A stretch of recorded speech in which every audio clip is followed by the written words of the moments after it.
Hey everybody, Leah Klett here with the Christian Post, and my guest today is actor and music artist Dennis Quaid. We are discussing his brand new gospel album, Fallen, a gospel record for sinners. Hi, Leah. How are you doing this morning? I'm great. How are you doing? Good.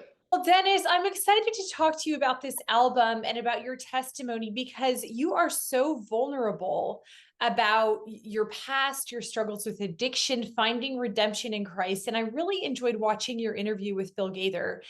And you mentioned that you were raised in a Southern Baptist church, Mhm. but as a teenager, you became disillusioned with the church and you started dabbling in Eastern religion, in drugs to really fill that hole in your life. So take me back and share a little bit about your testimony and your path to saving faith in Christ. It was great talking with Bill too, because Bill is he has a way of opening people up, and he's such an incredible human being as well. But yeah, I was like I said, I grew up in the Baptist church, and with Sunday school just about every Sunday growing up. And I guess I became disillusioned with the church. I think I'd forgotten my quarter or what one Sunday, and the teacher was like, uh, Sunday school teacher was, I really admonished me about that, and it, I don't know, there's something about it that just turned me off. There's probably some other things too, and I was probably asking questions that I didn't really have the right answers for as well. And um, but anyway, I started to. This was in the '60s, and then a lot of people were asking questions back then, and I think I started to question my faith. When you're a child, that's uh, it's actually the purest place to be. Children get it more than adults because faith is something that is just a part of you, and it's not based necessarily on logic. And you know, that's the way truth is, really, of us as human beings. And so I started to read other read other texts and stuff like that. It started with a book called Siddhartha, which was, I guess, the story of Buddha disguised in a novel. From that, I read the Dhammapada, I read the Quran, I read all of the Bhagavad Gita, but because I was a seeker, I've always had that spiritual side of me. It's deep. It's a part of me. It's who I am. And but I read the Bible cover to cover as well back then, and I think I got hung up in the Old Testament about how violent it was and how God seemed like a punishing God uh, back then to me, and a lot of it, just didn't make sense. And I also, that's a story everybody knows. I got involved in cocaine and stuff like that, and got myself clean in 1990, and um, that's when I came back to that hole inside me that that just doesn't get filled up by those things. And I went back and I read the Bible again, cover to cover, and what really struck me that this time were the red words of Jesus and about who he really was, and that was the beginning of my personal relationship with Jesus Christ. And that's really what it's all about. And it's from there it's grown. And it does fill up that hole uh, inside me. And it was there all along. I mean, my mother told me that, but we have to learn things for ourselves. And so, that's what led me right back to where I started. So, how does your faith impact the projects that you do take on? Because your career is so interesting to me. You're involved in so many of these uplifting, family friendly projects. Well, I have that, and because I I like to express that. I think it's very important. I think there's a hunger for that uh, today with people, and I've been actually kind of surprised by that. Like I can only imagine the success of that. It's not a Hollywood movie, and I think Hollywood is, in a way, I think they don't they don't understand their audience anymore, Hmm. and uh, people do want to go to the movies to feel things and and you can't just discount the spirit, and people hunger for that. And so these stories are really getting a lot of traction these days. That's very gratifying. I'm also right now I'm playing a serial killer. Ooh. Uh, yeah, the happy face killer. And because as an actor, it's about understanding human beings and what makes us tick. Mhm. And um, so that's an interesting part to play. I don't restrict myself to things because I I learn things about every part that I play about myself. You have a new gospel album out called Mhm. In a Gospel Record for Sinners, which I love because you're reminding us, hey, you're a sinner too. You're listening to my album, you're a sinner, Yeah. all sinners. How did you approach the process of naming this album and B selecting the songs for this album? Well, I like to say in my show that I call it a gospel record for sinners because I wanted the largest possible audience. But I wanted it to reflect me. I didn't want it to seem like churchy, or that it's preaching, or that everything is just uh wonderful.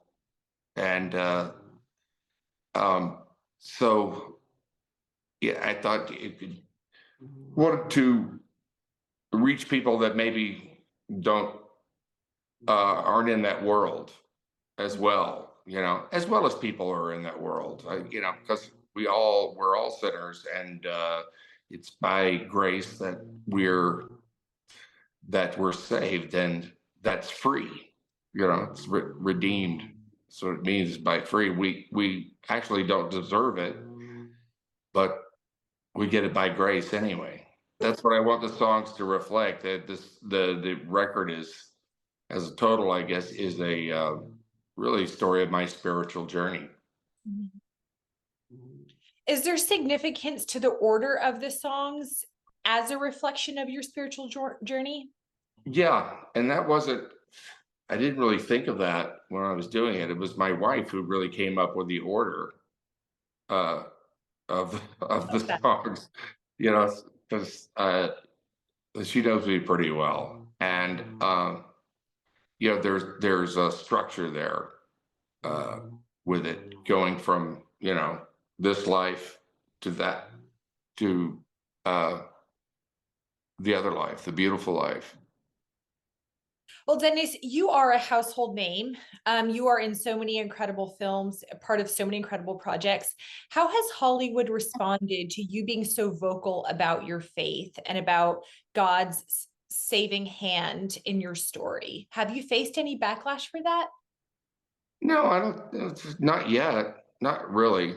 Um, I think there's a spiritual awakening actually going on in our country right now. And there's been a lot of turmoil, and that's what spiritual awakenings look like, because of what it takes to get there.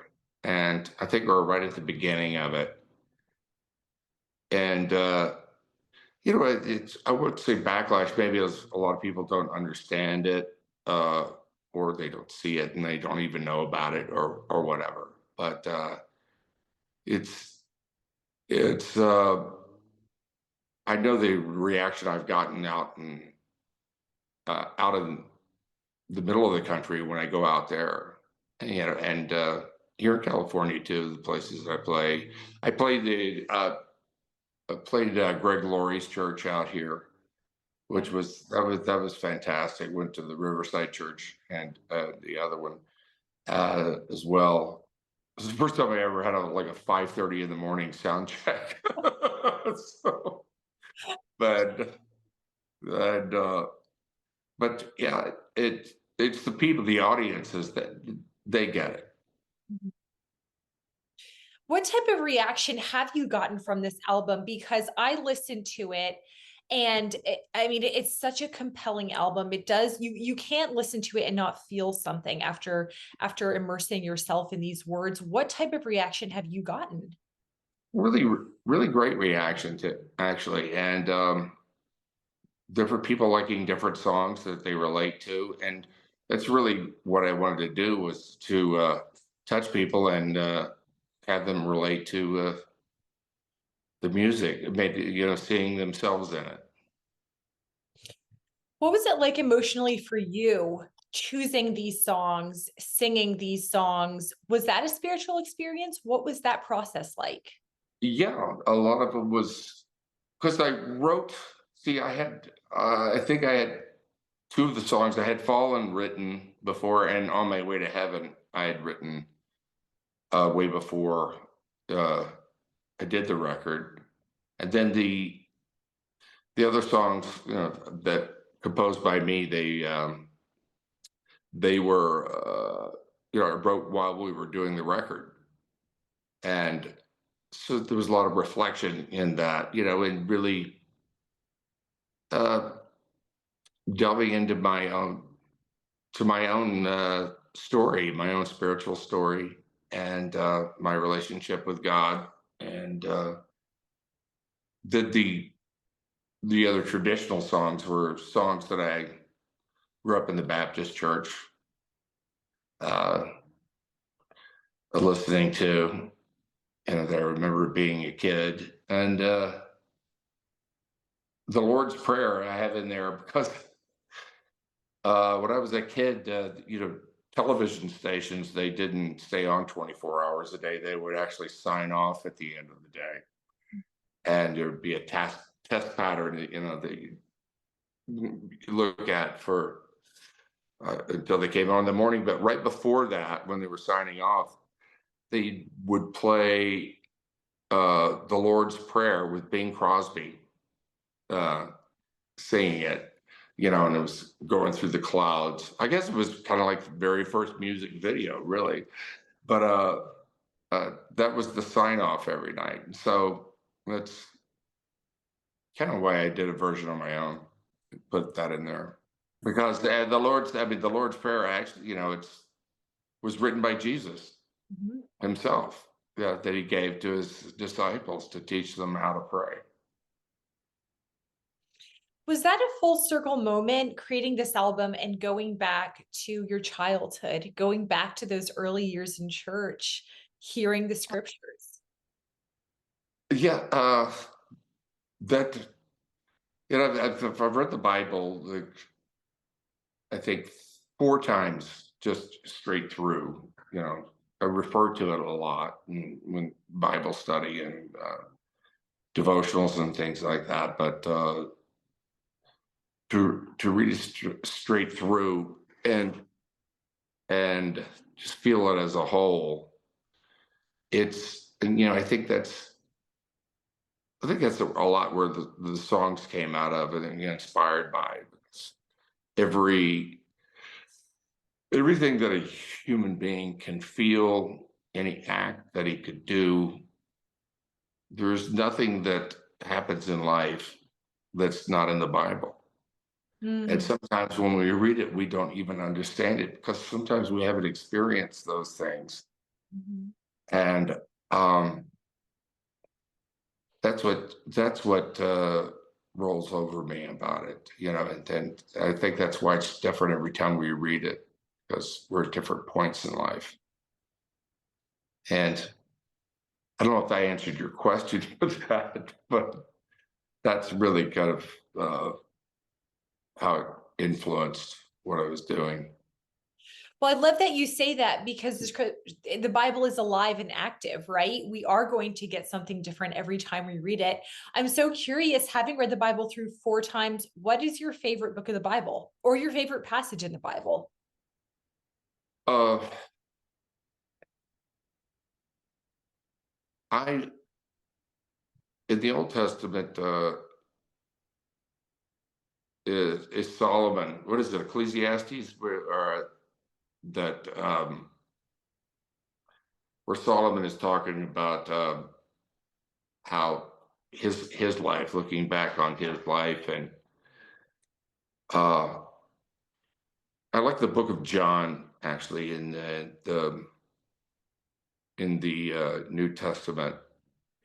Uh, I think John actually wrote it. He lived older. I think he was the oldest, well, the last one to go. John, Mhm. in fact, and really feel uh, the mis the mystery and of Jesus. And I feel the person and the power that is there. And it's in the beginning there was the Word, which is sound, which is music, which is a vibration, and that's what I think that Book of John brings uh, together physics Mhm. and the spirit, and explains it in a timeless way. Mm. And it points to a bigger truth that we have no words for.